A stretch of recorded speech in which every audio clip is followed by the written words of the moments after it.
I don't understand why they want to develop so much. I really don't. It's ruining kind of the character of, village of White Rock.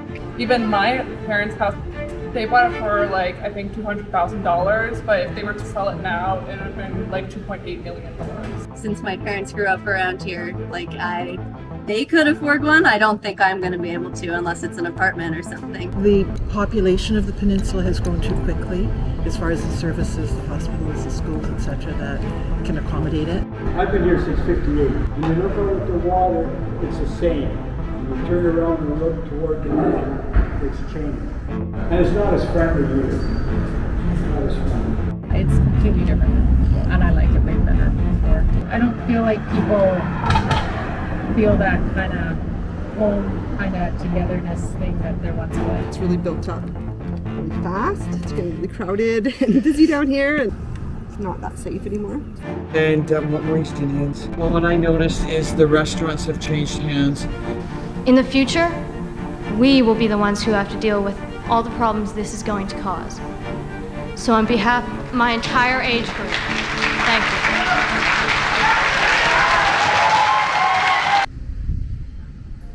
Hi there. I'm from a small town in Canada. Well, it used to be small. I'm a witness to what's happening to it now, or what's happened to it. I was away, I guess, for a while. I left in 2017. It's a whole other story why I ended up being away for around 6 years. But I got back.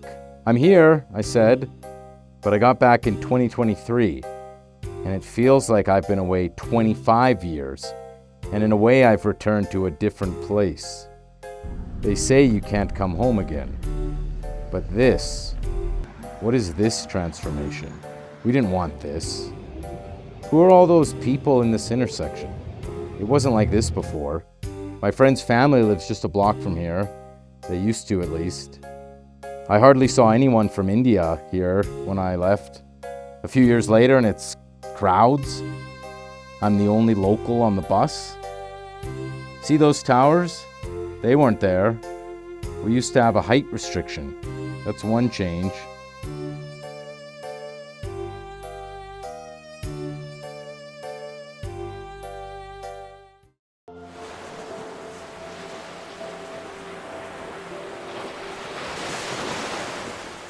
Here is a house that is part of my community. It was built in 1948, sold in 1976 for $43,000 Canadian, again in 1983 for $64,000, and in 2021 for $1.45 million. One bathroom, 2 bedrooms, 2,000 square foot house, 10,000 square foot lot. Its next door neighbor's house was built a year earlier. 3 bedrooms, 3.5 bathrooms. It's possible the same family owned it from 1947 to 1993 when they sold it for $225,000. 6 years after that for the same price. In 2012, it sold for $709,000. And in 2021, $1.5 million. On the same street, this house was built in 1950. It has 3 bedrooms and 2.5 bathrooms. In 2023, its price was assessed at $1.7 million. A little further down the same street, this house has 2 bedrooms and 2 bathrooms and was built in 1931. It sold in 2022 for $2.5 million. The 2025 assessment for this house, $1,637,000. This house was bought in 1985 for $122,000. It was then sold in 1998 for $275,000. Not really affordable. What do you think of the prices going up here so much? And I think it's insane.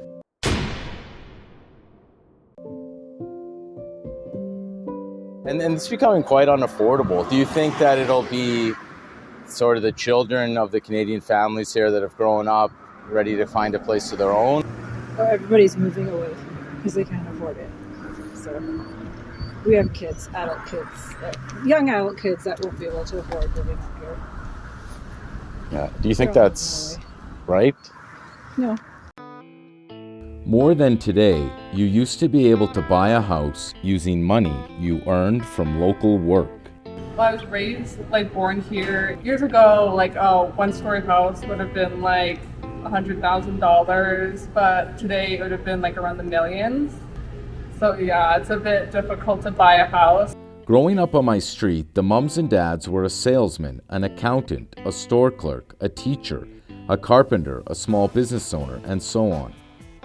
Some people who have family help manage to stay in the area, and there are a few extra rich Canadians, but not enough to buy up entire towns. So who is doing the buying? Those in power have allowed housing prices to stay high and rise, choosing a global market over national borders, caring not about the Canadian people. This is a brochure left on my parents' doorstep in 2017. At that time, there were for sale signs on almost every block. Middle-class Canadian families with roots moving out. Newly arrived rich families from China moving in. For sale sign after for sale sign after for sale sign. Speaking with a real estate agent, I asked him how many Canadians came by to view a listing. Basically none. It was all, or nearly all, foreigners. If houses were being sold to only Canadians, then you could not have a town full of million-dollar houses. The prices would match what people can pay, and so Canadians would have houses with yards again. But when the government opens it up to the world, via immigration and foreign nationals buying from abroad, there's enough rich people to buy, and the prices stay high and get higher. It doesn't take many of the 1.5 billion Chinese people to buy 10 houses on your block. And in recent years, the wealthy from India, as well as other places, have moved in too. Often one of our parents' or grandparents' houses is bought and then demolished, and a house in the foreign style is put in its place.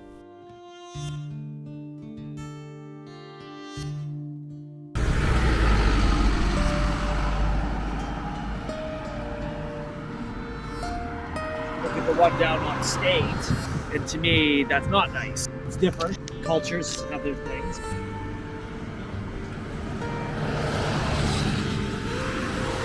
Other people, he has 3 houses. 100 or 200 acres they have it here in Abbotsford. They're from India. These foreign-style houses were not here when I left. I just think it's the wrong kind of change.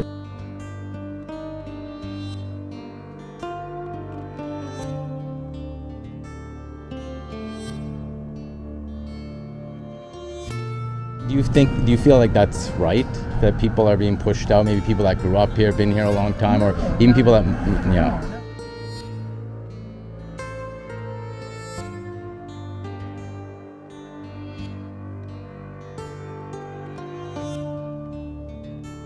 Even I was looking at, it's funny because Google Maps now has the time where you can go back in time and look at different dates. And I was looking at how different, even just right here as well, like right by, like this street wasn't here.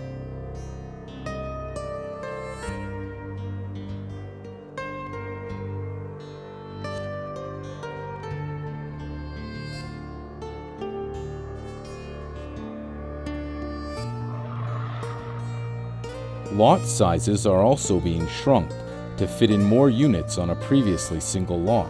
Well, what about your view? I mean, you were right next to the woods for so long, and Yeah, well, what can you say? Can you say? Nothing. You know, that's the city wants homes, and we did go and protest, but that was it. Spoke to the mayor. He said, "Oh no," he said, "we want more homes, more homes, more homes." This gentleman, along with others, helped lead the environmental protection effort to make sure the new construction stayed a certain distance away from the creek. They wanted to develop back to here, and we said, no way doing that. So we fought them for a long time, but that's what we got. Yeah. There was a petition from neighbors against the project, and while much of the woods was cut down, less units and greater distance was won. It's flipped a few times, and it was supposed to be 13 homes, so now it's going to end up. so for these new homes, do you think local Canadian families, like the kids that grow up here and are looking for their own place, will be able to afford these houses? Sadly, no. If we are not selling our homes to developers with their foreign clients, they still cram in new units in our neighborhoods. I'd rather see family house with a yard. My town has been a place of detached houses, beach cabins, or family homes. Now there is a sudden appearance of blocks and blocks of multi-story units. This is something I didn't see before.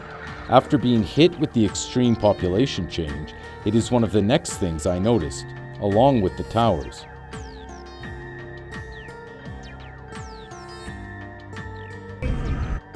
I like to think there's still kind of the small town core here, but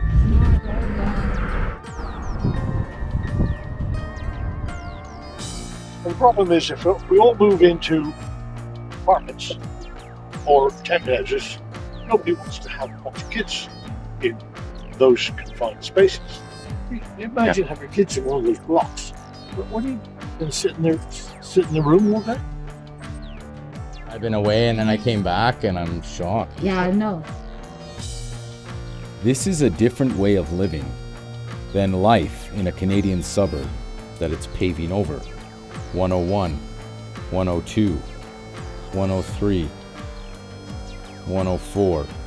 Here, is it French Canadian accent? Yeah. You know, they say we need housing. Yeah, but not for the regular people. Yeah, absolutely. This housing is not being built for us. Canadians are not having 6 children a couple.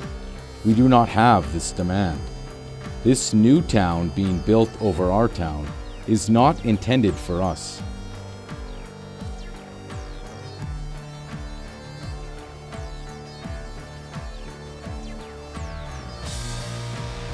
Our population growth is all immigrants. In raw numbers, 2021 was the record for the most foreigners brought into Canada in a single year. That record was then broken in 2022, and then again in 2023, and then again in 2024. Each year, a higher number of foreign nationals brought into the country. And these millions of people from abroad each need a place to stay. All these squished-in units you're seeing on screen are unappealing, shocking, a complete transformation from the suburbs I departed from only a few years earlier. All of this is completely new, popped up, and built over top of my town. One-bedroom apartment is like $700,000. I cannot afford that. I mean, don't tell me it's for the middle class. Apparently there was an old house here. Yes, I always used to deliver newspapers to like that high. Yeah.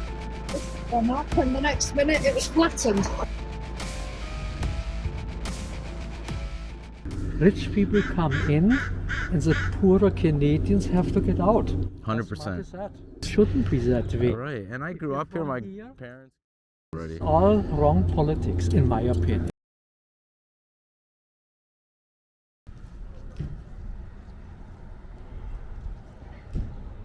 Yeah, I don't think I could right now. My family moved away from this area and then moved back right before this, or like right at the start of kind of the surge of the housing cost ramp up. So even for like a family of 5, my parents do like relatively okay for themselves. Like we live in a townhouse and like no complaints. I love where I live, but even like 5 years prior, say, we would have been able to live in somewhere that's much roomier.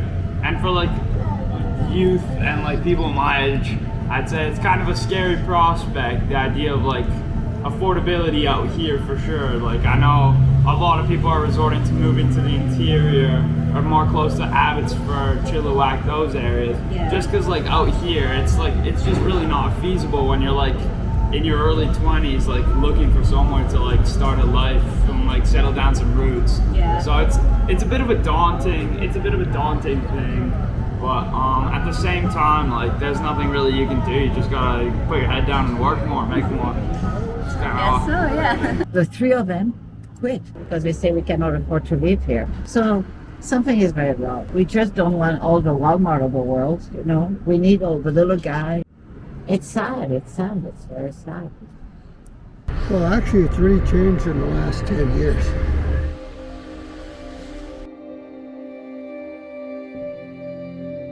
I think they're about 15. I ride with them, especially in this area, kind of taken away from the ambience. white rock. Like the small town feel. Yeah, you can see it. It's grown too much. The Lombosa Tower, there's new 2 towers. When I went to look to buy one. Oh. Anyway, well, I went to look to see what they were. It was all sold before construction. 99% were foreigners. They told me. The sales agent said, sorry, but they didn't even open a sale office, nothing. Do you think that's right? No, but the only one who can stop again is the government. Right. So it's not like we're rescuing the poor of foreign countries. Like we are doing, no, and it's not like we're doing anything for the middle class in Canada. I work with people that are even younger than me, and they're not happy at all. No. Like most of them are either staying at home much later than they wanted to, or some moved out, but they're just making it.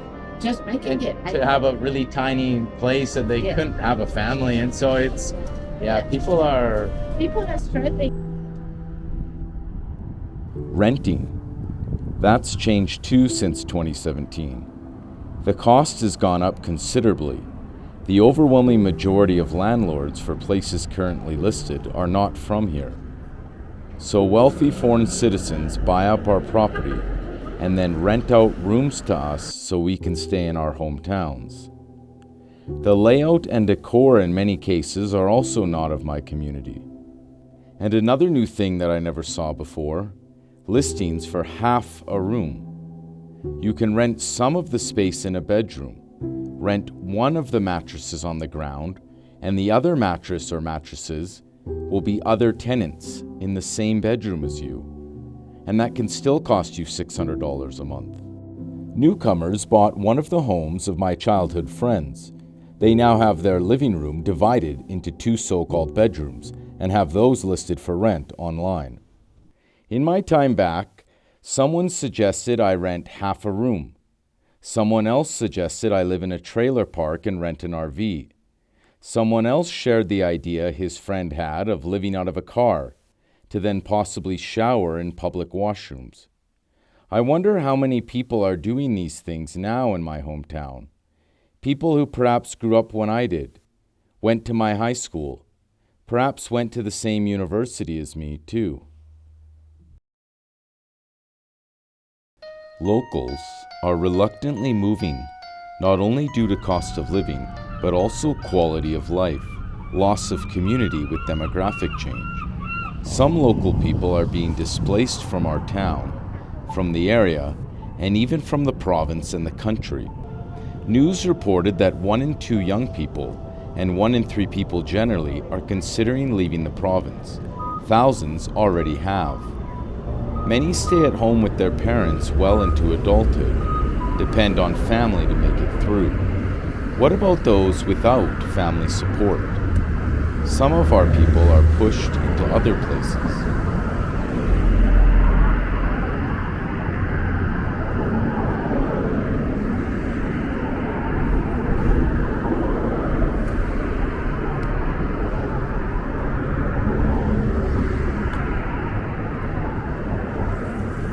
I grew up here in 1971.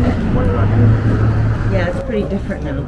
My biggest concern is the homeless situation. It's very bad, especially, well, I don't know especially, but I know this area has become really bad. And they're just living everywhere. And I feel for them. My heart breaks, but something's got to be done. I could cry when I see they have to sit out on the road in the night cold. I never saw so many people homeless like in the last 5 years. Me too. Yeah, no, coming back, because I had like 2017 in my head, and yeah, I don't remember, maybe one homeless person by the Semi-Annual Mall there, and that's it. Now there's all kinds of homeless. Yeah, they say they're on drugs. Yeah, okay. Some are on drugs, some cannot afford the rent. They used to have a couple of guys that came into here, but they sort of shoot them along. There's been a couple over in Ruth Johnson Park, Centennial. Yeah, and there's guys that you'd be amazed. I'm not sure. I'm an early walker, and I see guys sleeping in sleeping bags. The other morning, I saw them down in front of the library. That's a reflection of our community. It's a reflection of the poverty. was away the last years, and I recently came back, and I see a lot more homeless people than I ever saw before. Oh yeah, it's like quadrupled. I don't know. I don't know what's happening. My bank never used to lock its outer doors. This allowed people to use the ATM outside of business hours. Now the doors are locked. I saw this notice outside of a chain sandwich shop. I went to this shop sometimes as a teen, and it just wasn't like this. It wasn't like this just a few years ago either. For the first time in my life in my hometown, and it was when paying for my groceries, I was told to be careful walking around outside here. A few people told me it's not so safe. This town has always been a safe place, but I've seen threatening behavior here now. In the early days of being back, there was a murder at the beach in my town. It might have been within the first weeks, a little north of my town. I saw a Canadian man doing drugs openly in the bus stop. He wasn't doing well.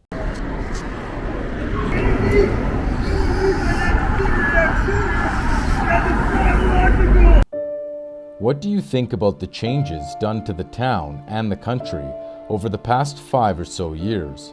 An additional choice was added and over 280 votes cast before the survey was taken down from an online group.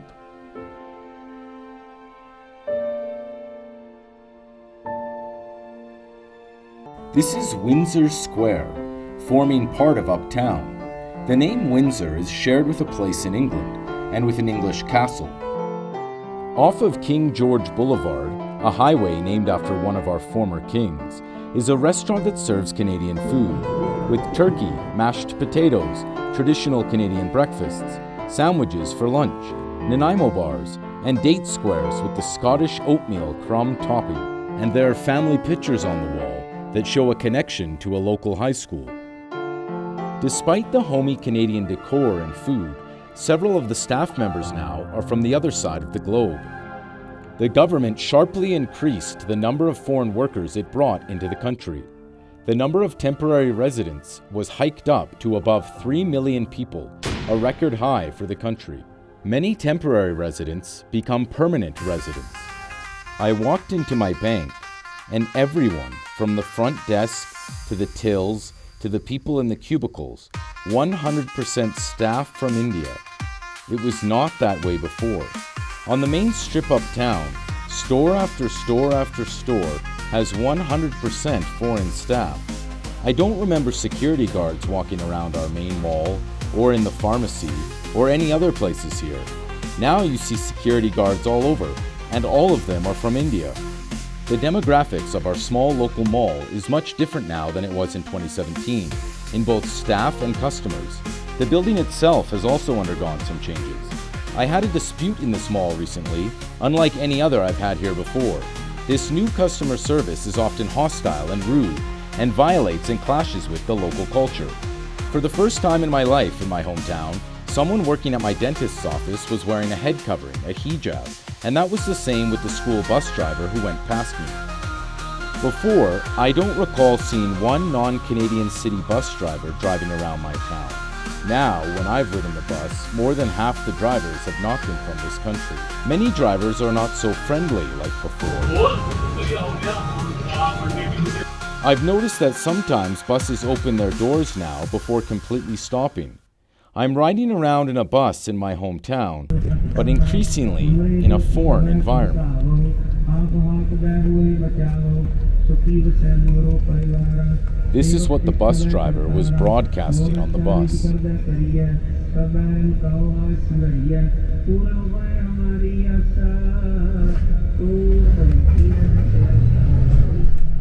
It is common for locals to lose job opportunities due to all this foreign hiring. I myself was let go from a job only after a few weeks, with the boss claiming he got a new batch of resumes from overseas candidates. Here is the orientation video of another job. So let's get started with the icebreaker. And basically just wanting to ease us into the topic of gender identity and understanding. So let's get started with where it all begins. For someone who is deeply confused about the country. That video was about 54 minutes long. There was no crosswalk painted like this in my town when I was here before. This is new. I have noticed more of these flags in windows than elsewhere. and more public First Nations symbolism has been constructed, and this preamble on the window has been pushed more and made more ubiquitous. Standards have lowered, and there is a new attack against people who care about that. I saw more mistakes with labels in the grocery store, where I also saw a different crowd, people with neck tattoos, shopping carts not put away as much, probably a foreign habit from the new foreign population. For the first time here, cursing within vulgar song was left to broadcast over a shop. I noticed immediately upon returning a different feeling or vibe from people. As I was in the pharmacy, hearing the repetitive pre-recorded voice of the self-checkouts also new in the background, it seemed the people around me were more down, disheartened, stressed. I've also seen mental illness everywhere. Also a strange environment of lies in this country. Well, I think society, people had more fun. They were more interested in each other than people are today.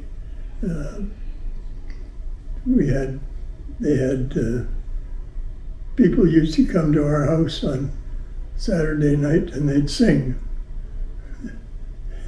My father was the loudest one of all. This gentleman fought in World War II. He's over 100 years old, born in 1921, the younger end of the World War II generation. I had the honor of sitting down with him to talk about society, hear some stories, and visit. At home, there were popular songs. I can remember "Sonny Boy" and "You, I Love You Truly." As kids, we thought it was funny. All these people gathered together, and almost every night we played what they called "Andy, Andy, I Over." And how many people do you think would play? Well, it depended how many kids were available. I would say up to 15, and maybe as few as 10. Right. Did you see a lot more kids back then than you did decades later, or you do today? I think so. What about inside activities? What are some activities you did inside? Not much. In 1941, while World War II was raging, with Britain and her Dominion of Canada very much a part of the fighting, 50% of the population in Canada had Scottish, English, or other British Isles ethnicities, 30% had French ethnicity, and 18% other European ancestry. Approximately 1% First Nations, and 1% were all other ethnicities of the world combined. By province during World War II, the population of Prince Edward Island is recorded as having 83% British origins, and the populations of Nova Scotia, Ontario, and British Columbia between 70 and 80%. These numbers were true earlier, and it remained much the same going forward too. With my small Canadian town in the province of British Columbia, Canada, there were also these shared roots. There was also a singular, clear set of local customs to abide by for everyone. It was a true takes a village to raise a child place. It was the mid-2010s when I really noticed and felt the cohesion in my neighborhood having reached a tipping point. The majority population was being overwhelmed to the point where cohesion was breaking down. Members of a foreign group were following their own customs and often ignoring ours. This change in population has only accelerated since.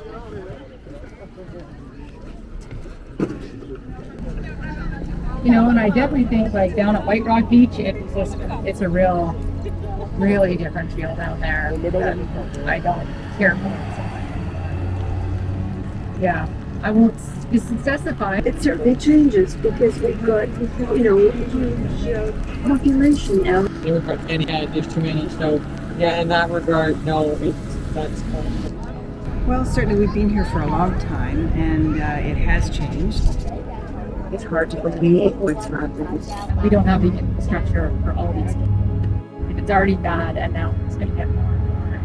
Yeah, I don't like it. It's hurting the people here or pushing some out. Not to change the the character of the place, put people into... At the same time, I worry about the congestion and the infrastructure. Yes, for sure. That is sad to see a lot of little homes that were like cabins, small homes, that those are. I was born in Canada. I've lived in Canada all my life. I'm a minority here. And I was away and I came back and it's like... couldn't believe what you said. People who've been here a while, what they think of the changes the last few years. And that's the comments I've been getting.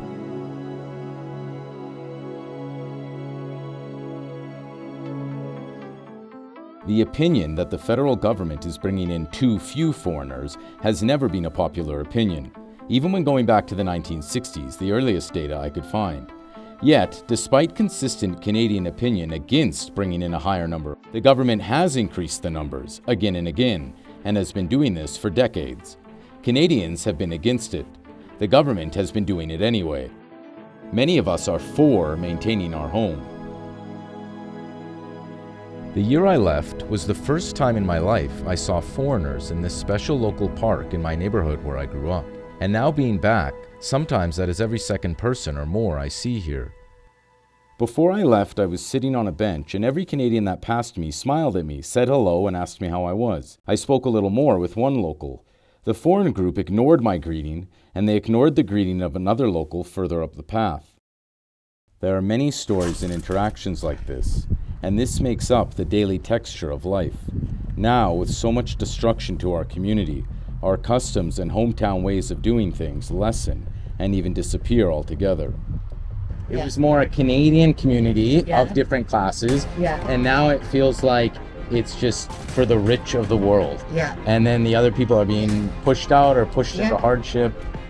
The mother of someone I knew who lived a couple blocks from me brought over a pie to welcome a new next-door neighbor into the neighborhood, and that newcomer rejected the pie and asked that mom to move out of her own home so a friend from the foreigner's home country could take it. At Christmas time before going, Canadian after Canadian was saying Merry Christmas to the bus driver while exiting the bus, and the driver wished everyone a Merry Christmas too. A young foreigner on that bus, he was new to town, yelled out angrily, chastising people for saying Christmas. It's accelerated even more. I barely heard a Merry Christmas when back now, and while I've always felt the Christmas spirit around here in December, I didn't much this year. It's the least Christmassy it's felt. Halloween, more and more houses go dark and don't celebrate.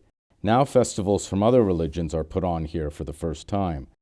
This event I attended with family, or a similar one, I heard may have no one putting it on anymore. Christmas is the celebration of the birth of Jesus Christ. Easter is the celebration of the resurrection of our Lord.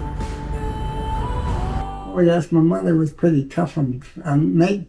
If I had to come home with homework, I had to get it done. No mucking around. Get sit down. Saturday, if you had any homework, you had to do it Saturday, because you ain't going to do it in Sunday. And what's Sunday? Sunday, of course, was you went to church, and so it wasn't, as far as my mother was concerned, that Sunday is a special day. I'd go to church with my father, and then in the afternoon we'd go to Sunday school. So Sunday was taken up with the normal procedures of religion. I had the honor of visiting with another World War II veteran, a gentleman over 100 years old, born in 1922. Do you have any thoughts about how society has changed? Oh, absolutely. Absolutely. There's no society anymore. There is another area that was basically fields when I was younger. It's essentially a whole other town now attached to ours. And on top of that, additional shocking destruction down a street that was a country road going past large lots with some homes, woods and fields, and a corner store before getting to a highway. Now there are new schools and hundreds of houses just built now. Not here when I left, not here even a year ago or so. It's shocking.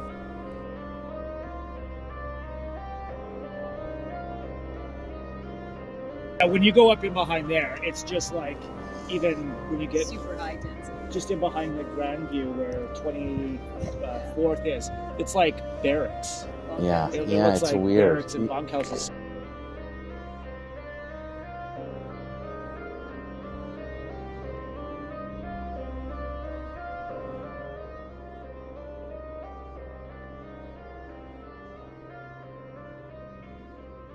This area is even more foreign in population. It's especially isolating. This so-called development is developing over things already built and developed. It's uprooting to have the dirt constantly torn up and our things destroyed. Demolition proposal signs are in front of so many places now. There is a looming threat that any place will be toppled. So you used to live here? Or you Yeah, did? no, when I was a kid. Then the family, we just moved a few blocks and so I grew up in the whole neighborhood. yeah. It's a big part of home for me. I have been here 18 years. So you know the neighborhood, so... I do. So My you've seen son it grew change. up, my son, he got his license here. My husband and I, we've been together 25 years.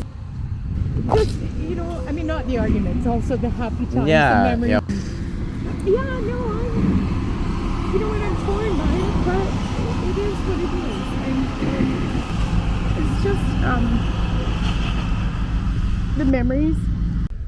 Yeah, I said to the truck driver yesterday pulling out, I said, you're taking my bedroom walls. The kids actually, they got in there the other night because they wanted one of the swings. This is how the little movie theater uptown looks today.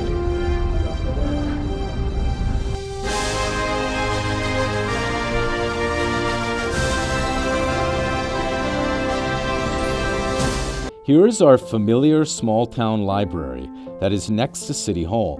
This beautiful, spacious, iconic building for our community has been here for decades.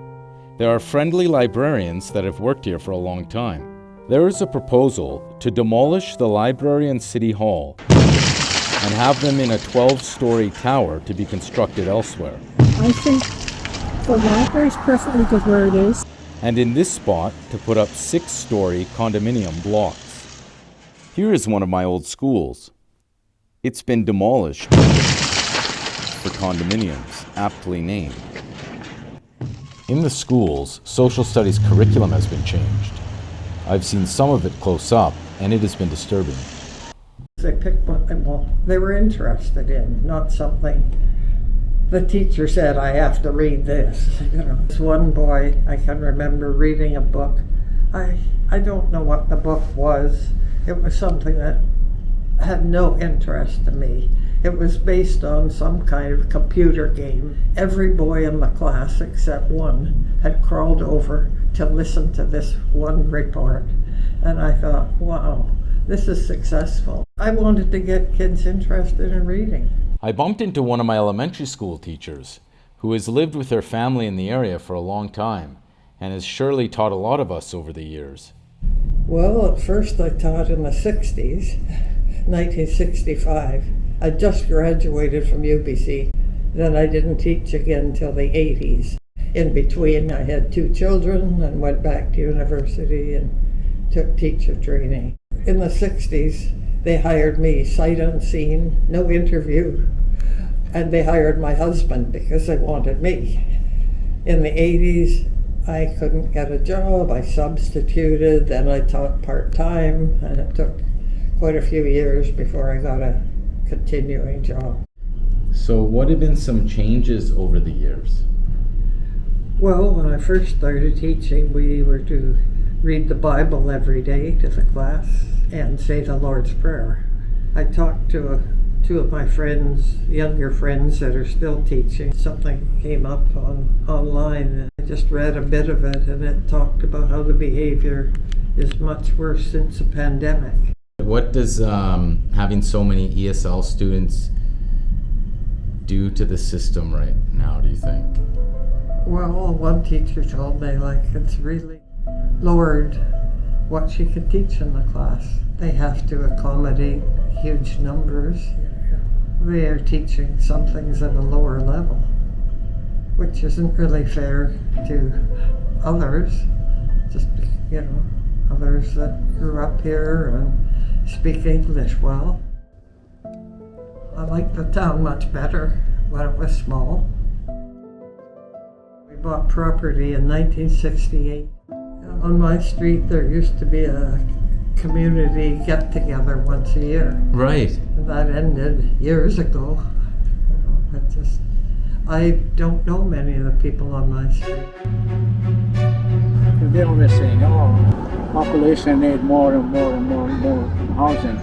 First you have to demolish everything and then start from scratch. It's destroying, in my opinion, perfectly fine houses. Yes, You know? yes, the people were living here. Seeing the population difference now compared to a few years ago in the hospital, with staff and patients, was again shocking. You also used to be able to walk into a walk-in clinic, even in the afternoon, and see a doctor. Now you line up early in the morning before the clinic opens to try to get a time for that day. Some other changes. I smell marijuana when I'm walking around. That was legalized for recreational use when I was away. New stores came with that. There's a line in arrows on the promenade now telling you how to walk.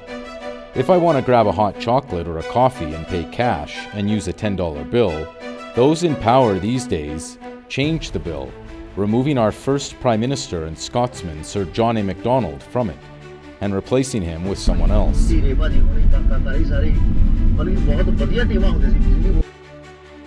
Last 2 years, it's really changed a lot. Every summer, my beach town puts on what's called the Sea Festival. It was different this year.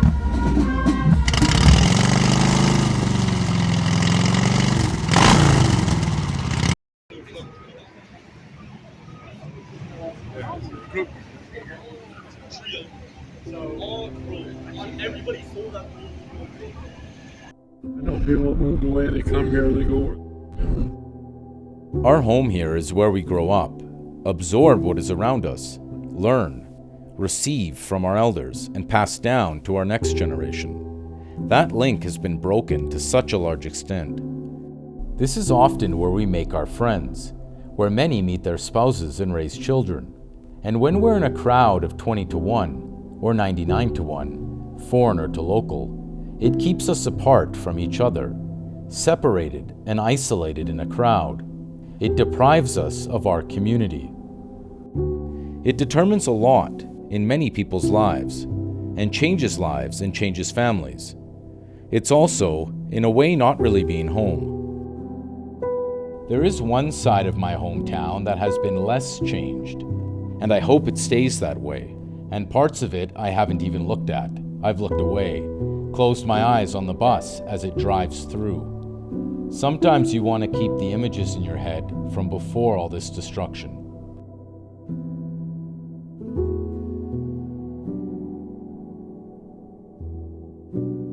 And people's opinions on the new towers and just all the new construction. Well, it's changed the face of White Rock in a very big way. I live in... I spoke with a lady from that less demolished part of town. So I'm really grateful that that side of the peninsula is more untouched. Yeah, it stayed kind of how it Yeah, I was mean, a the bit little more. bungalows are coming down, but you get a single family dwelling going, beside you type thing. Has it gotten rid of the small town feel a little bit too out here? Very much so. And that's, again, what I like about the community feel there. Yeah, absolutely. And we've been there 40 some odd years.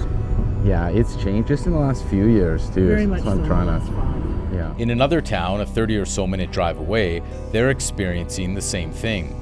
And to service the new population there, the government is extending the SkyTrain.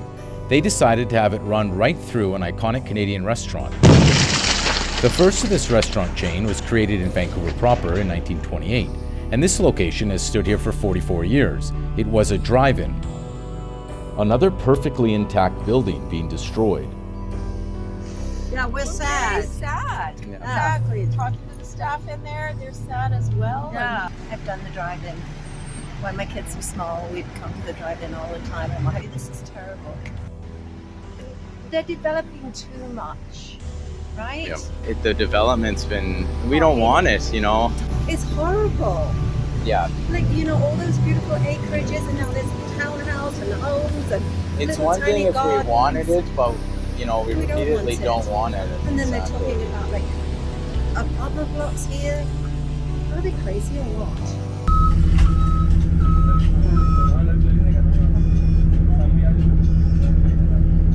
Let's take a bus ride in yet another town, also about a 30-minute drive away.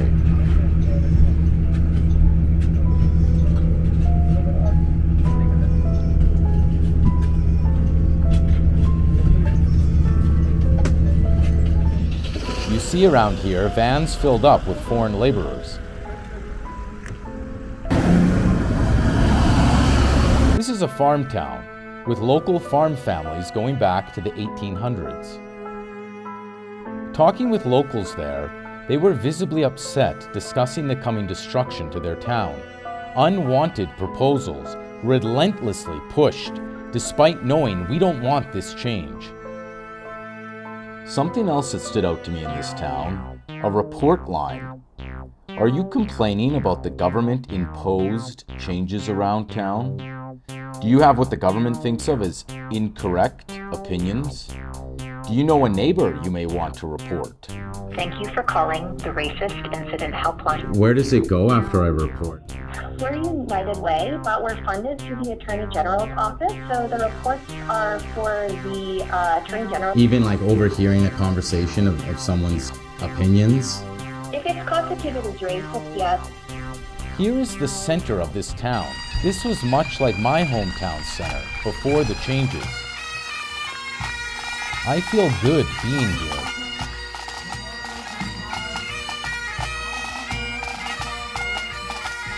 Who looks at this beautiful place, this traditional town center design, with friendly Canadian people, a warm, cohesive, and safe community of belonging, and wants to destroy that?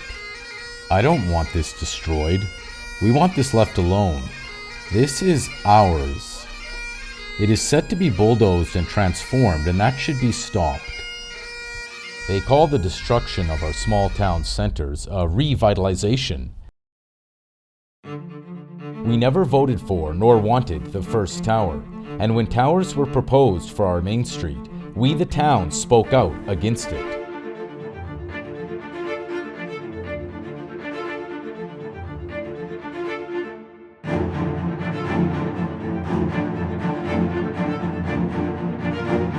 My name is Lynn Sinclair. I live at 15490 Columbia Avenue. I was born and raised in White Rock. My grandparents used to have a farm right behind the Players Club at 16th and Johnson Road. I'm going to ask our Director of Corporate Services, Stina Penny, to give us an update on our submissions. Thank you, Your Worship. As of 9 o'clock this evening, we had an additional 27 submissions in support, an additional 1,798 submissions against.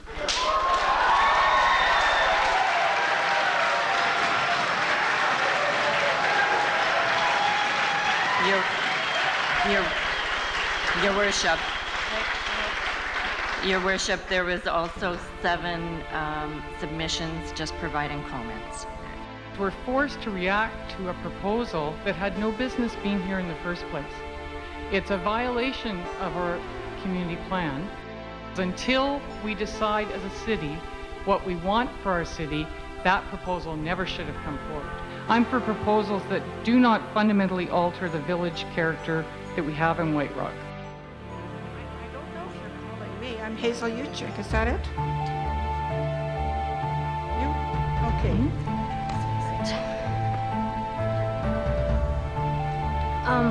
Tay Hazel. I know I'm younger. I know my age probably doesn't work to my advantage here, but I'd like to speak on behalf of a larger group of my peers, the Earl Marriott Secondary Environment Club, and pretty much all of today's youth in White Rock. We are highly opposed to the BOSE project. Richard Avison. This is about White Rock that has so much going for it. White Rock with a solid base of concerned taxpayers. White Rock, known across Canada as a seaside location with its unique community atmosphere. Do we find it necessary, in order for the city to pay its bills, to break through the established height ceiling? Do we have to bring greater density of construction? I don't think so. Madam Mayor and Council, my name name is Peggy Douglas. I live at 1371 Foster Street. This was a well-attended October 2005 City Council meeting. Towers being proposed was so out of character and definitively unwanted for our small town. And should not be considered a fait accompli, as our taxpayers of White Rock have been betrayed by our mayor and some members of council. Their promises of "I will listen to the people" have been hollow ones indeed. Against our wishes, she courts a large developer who is only interested in money, not the character of our city. A referendum has been denied us on this major historic change to our city.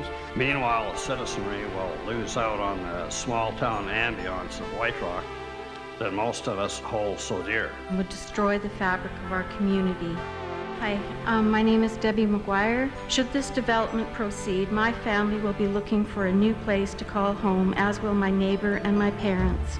It doesn't seem fair that a new development should change the character of a city so much that residents are forced to move elsewhere. Hoping that my city council will have the courage to preserve an alternative to urban density, I beg you to make a democratic decision. We have Sean McHale, Ken McElhose, John Primrose. We have Pauline Mott, Gwyneth Lindsay, Billy Cunningham.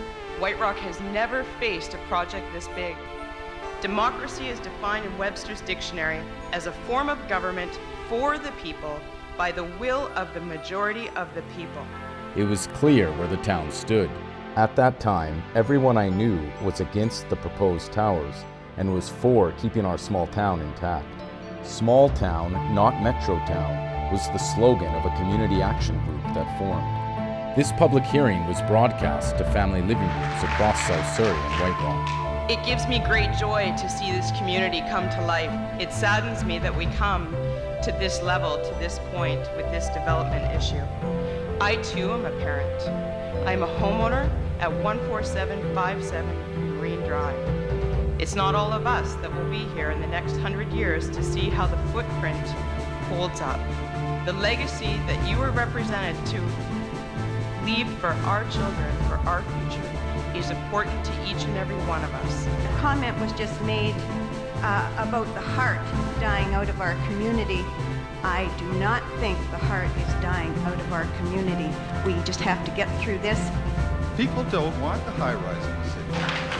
When I talk to council, I like to think I'm talking to equals. We certainly aren't talking about a parent-child relationship. Shirley Andresic? It's a no from our home. Mayoral candidate Judy Forrester was quoted in the Peace Arch News as saying there would never be high-rises in White Rock. Please respect the democratic process. That is the right thing to do. Good evening, Mayor and Council. My name is Susan Raycraft. This developer's proposal is too dense and too high. I can't put it any more simply. Knowing we were against it, City Council approved construction anyway. The towers did not appear immediately, and it was some more time until the effects were more fully felt. Building up and building out. Those who voted in favor of the first towers were voted out at the next election, but the towers did not come down, and more eventually have gone up. Almost all the towers here presently were added when I was away and are being built now. This is not for the common people.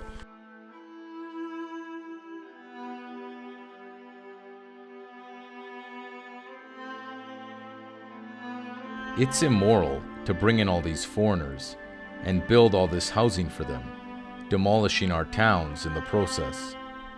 But now I couldn't afford the White Rock if I hadn't bought then. How much do we have to lose before the population goes, whoa, stop it?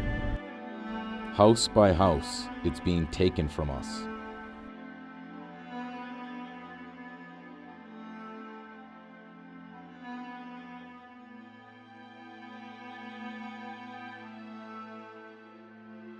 This is what it looks like when those in power choose globalization over nationalism, when they aid and abet the exploitation of our home. Unfortunately, this country is being exploited. It's been exploited. The status quo works for some, fueling some industries, lining some pockets, and furthering the warped worldview of others. It's not working for us. Made up before they even come and ask you. It doesn't matter what you say, they do what they want. Who is in power? Are they us Do they care about us? Where is our sovereignty? Being back, there is a crushing feeling, a top-down forcing onto us of things we don't want. It is a stifling environment in many ways.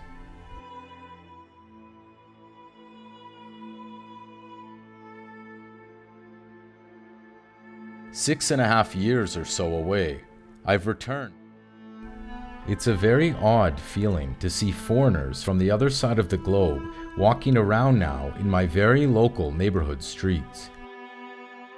Like, I kind of look at it and think, I don't know if I will stay here, you know. I originally, when I moved here, I thought, oh, this is where I will live my years out, and now, I don't know. Because if it's like this already, how's it going to be in another 10 years and in another 10 years?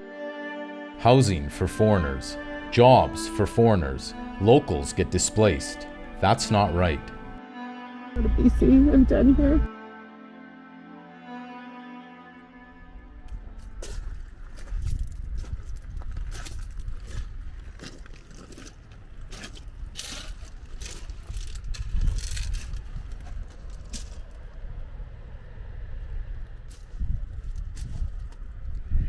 So here I am. I am a witness to injustice. I recorded some of what's around me. This is my hometown. We are connected to this place and to our people that came before us and are to come. And in 2024, 2025, these mid-2020s, a lot has declined, and a lot isn't right here.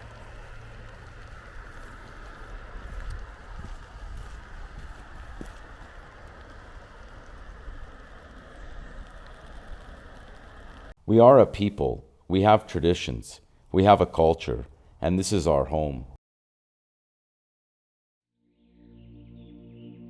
And I certainly hope that they don't take that tree down. We're not just individuals, and this isn't a marketplace.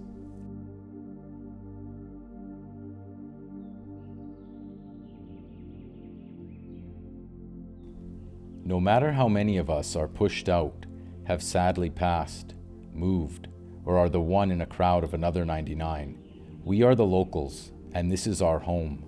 It will always be our home.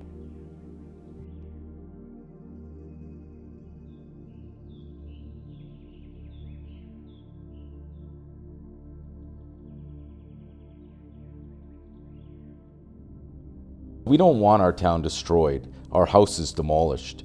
These houses are in the Canadian style. This is our architecture. Our parents, grandparents, and ancestors lived here. Houses built in the 1930s, 40s, 50s are sitting here, priced so we can't have them anymore. Priced so we don't have kids running around in those yards or playing out front on the street. All these houses we could buy, fix up, live with our spouse and children.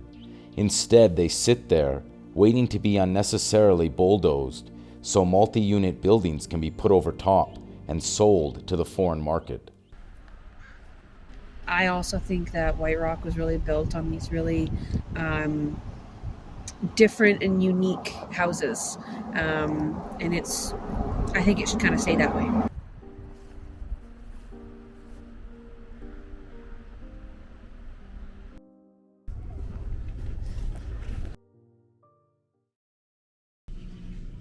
Another lady's like, my plants, these were my plants, that was my plum tree. One guy asked for the baby swing. He goes, all of my kids grew up here. He's just like, that's where my memories were. These homes went from one of our generations to the next. Now, who is taking possession of them?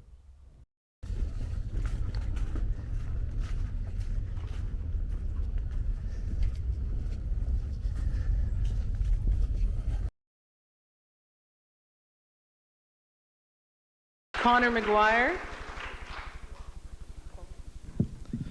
First of all, I'd like to congratulate BOSA on designing a beautiful podium. Unfortunately, it's not the first two stories that I'm here to talk about.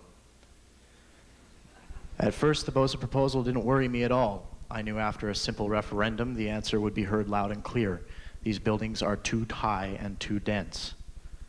Knowing council members represented the people of White Rock, I knew that the results of this referendum would be used as means to decline BOSA's proposal. After a few weeks, however, it was made clear that no referendum was to be taken. After just recently taking the title of voter, I was displeased to hear that I would have no outlet to use this long-awaited power. The fate of my town was to be decided for me by the highest bidder. After being tricked into the false dichotomy of high-rises equal a more lively city and no high-rises equal the ultimate downfall of White Rock, the results of the $17,000 surveys still return with the majority rules. Council is at risk of sacrificing the beauty of this city for the satisfaction of the minority. This is the first of many offers to come, and if we settle for this proposal, then we settle for mediocrity, we settle for annexation, and we settle for the loss of our identity.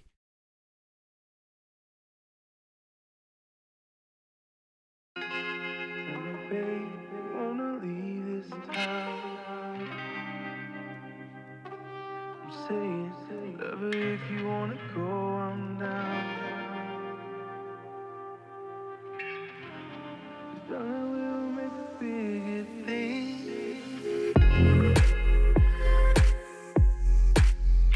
They do talk about the counterculture, maybe in the 60s, has become the dominant culture now. What are some problems with that?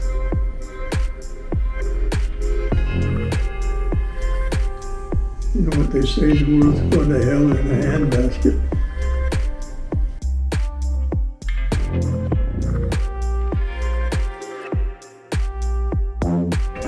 There was no, Murray Drive was not paved. It was a dirt road and a bunch of little houses.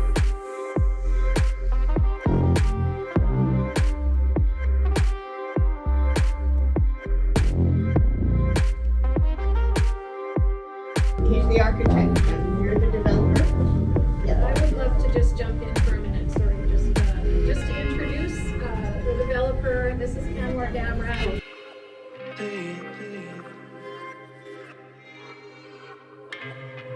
4 years old, and I lived at the bottom of Maple Street. Great-grandmother's house was just down from me, and we used to walk on West Beach and pick up bark for her wood stove. The sidewalks were wooden then up there, and it was a big deal when she walked me all the way up over the hill, the hump, for lunch at a little restaurant.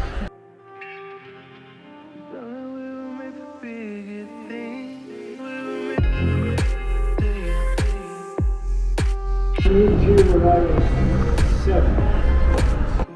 But we only lived over here on 32nd. To me, it changed in 1971. Yeah, I think. Here too?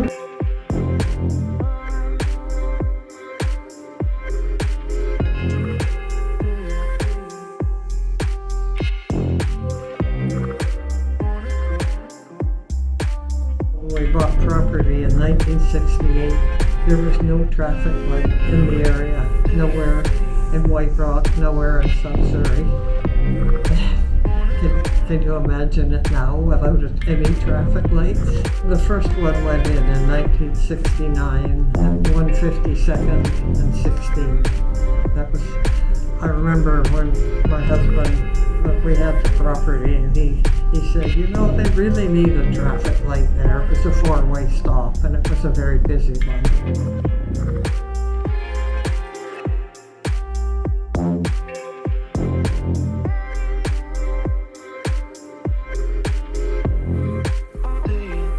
Because I'm forced to speak against something. I'm not allowed to speak about what I'm for. So I'm going to anyways, because I'm not going to be painted in the corner that you've tried to paint us into. I'm going to tell you what I am for. I'm for retaining publicly owned land. My dad was on city council when they bought that land. He bought it for the future of this city. And I won't stand by and let you give it away.